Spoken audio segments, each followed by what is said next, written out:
Saya rasa nak tanya jugalah dekat Afnan Hamimi ni dan juga Sanusi Makno. Okey, yang pertama sekali Afnan Hamimi. Hang ni duk merapu apa Afnan? Yang hang tanya Saifuddin hanya uruskan cawangan kulim, abaikan isu besar tu isu apa? Cuma hang abang mai. Okey, lagi satu nak tanya dekat Sanusi Makno Menteri Besar Kedah.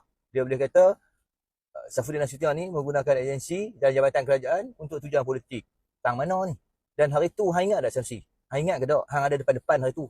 Satu program majlis berbuka puasa di Kulim di bawah Kementerian Dalam Negeri. Hang dijemput, hang ada tau. Jadi hang dengar elok. Kan hang dengar kan? Tengah hang tak pekak lagi kan? Okey, apa Datuk Seri Saifuddin katakan hang depan-depan hari tu?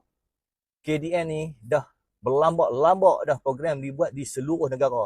Hang tu saja yang jahat Sanusi. Hang buat cerita, hang buat persepsi untuk burukkan Datuk Seri Saifuddin ni di mata rakyat Kedah. Sanusi, aku nak tanya hang lah. Hari tu juga hang pun ada dalam syarat tu. Yang mana PMX luluskan 20 juta segera tau. 20 juta tu yang pertama sekali 18 juta tu digunakan untuk menaik taraf ataupun baiki bangunan PGA di Kulim. PGA tu hang tahu tak apa dia Sanusi? Yang tu untuk kegunaan anggota-anggota PGA lah. Mereka ni bertungkus lumus jaga keselamatan negara. Jadi balik rumah hayat tak ada, pergi pejabat tak ada ayak apa semua. Jadi itulah tanggungjawab sebagai kerajaan. Hang buat apa? Okey, selepas tu 2.69 juta diperuntukkan bagi membaiki sekolah pondok. Hang dengar ke tak dengar? Sanusi, benda tu. Hang ada dekat situ, hang jangan pusing cerita. Jadi hang nampak tak kerajaan Madani ni bekerja. Hang buat apa? Aku nak tanya hang Sanusi, hang buat apa? Hang ride motor, hang kupas pelam, hang pergi kedai makan malam-malam, hang minum kopi, hang main dam. Lepas tu hang bergambar selfie dengan rakyat. Okey, jadi rakyat ni, orang Melayu ni, dia memang senang terpengaruh dengan benda-benda tu Sanusi. Tapi hang ni Sanusi, aku nak kata dekat hang lah Sanusi. Hang ni seorang menteri besar yang tak bertanggungjawab. Hang tak pernah memikirkan langsung mengenai pembangunan, kemajuan, kebajikan kepada rakyat. Yang hang tahu hang cari populariti untuk diri hang sendiri. Itulah nama dia, berpolitik, tak habis-habis berpolitik. Aku nak tanya hang Sanusi lagi satu.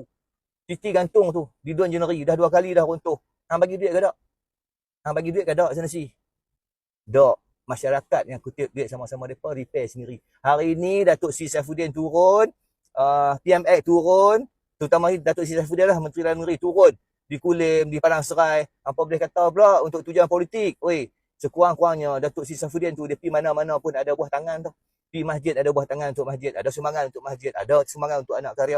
Pergi jumpa masyarakat dekat bazar Ramadan pun bagi juga hamper, bagi adalah benda yang dia bagi. Pergi melawat orang pun di kampung-kampung, adalah dia bagi juga kotak makanan ke, sumbangan duit ke, apa ke, tengok orang sakit. Lepas tu pula pergi melawat rumah-rumah yang daif, buat baru bagi dekat rakyat. Hang buat apa Sanusi? Hang buat apa? Hang hari ni Sanusi, aku nak beritahu lah hang lagi sekali, aku nak beritahu hang seorang menteri besar yang tak ada tanggungjawab langsung kepada rakyat dari Kedah. Yang hang pandai hanya cari populariti. Itulah kerja hang. Lupa tak? Tu hang ni bab-bab tu hang pandai tau. Hang tahu orang Melayu ni senang dimomok-momokkan dengan macam tu. Jadi dia seronok lah bila tengok hang ni naik motor, pi kenuri, kupas, pelam, main dam apa semua. Dia pun kata menteri besar kami sempoi. Sempoi apa-apa pun tak dapat untuk negeri. Lepas tu hang duk sibuk lah hang umum projek tu, hang umum projek ni. Satu benda pun hang tak ada nak buat. Hang janji hang tak boleh buat, hang salahkan orang lain. Kepala otak hang Sanusi. Macam tu pun hang boleh jadi menteri besar sampai 2 penggal. Wih, kesian negeri Kedah jadi macam ni Sanusi. Lepas tu hang sebelum ni hang duk bising mengenai lapangan terbang Kulim. Di mana dah sengap sunyi ya? Lepas tu hang nak ambil pula Pulau Pinang, hang kata hak Kedah. Hang ni Sanusi, hang nak buat macam dengan rakyat Kedah ni, hang nak jadikan rakyat Kedah ni macam dengan Mak Jenian tu, angan-angan. Lalah apa orang tak. Percayalah cakap aku, kan?